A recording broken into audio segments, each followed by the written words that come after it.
فوج کے جوان وطن عزیز پر قربان۔ چھمب سیکٹر میں شہید پاک فوج کے جوانوں کی نماز جنازہ ادا کر دی گئی، جس میں بڑی تعداد میں فوجی، سیاسی و سماجی شخصیات نے شرکت کی۔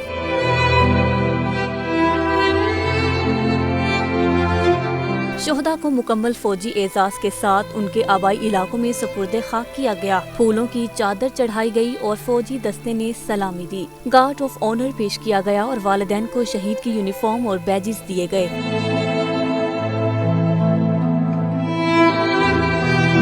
شیر زمان کو راولپنڈی، سپاہی غلام قاسم کو سرگودا کی تحصیل ساہیوال، طیب کو خوشاب، جبکہ صوبیدار محمد صادق کو وادی نیلم میں سپرد خاک کیا گیا۔ ورثا کا جوانوں کی شہادت پر کہنا تھا کہ وہ اپنا ہر بیٹا وطن عزیز پر قربان کرنے کو تیار ہیں۔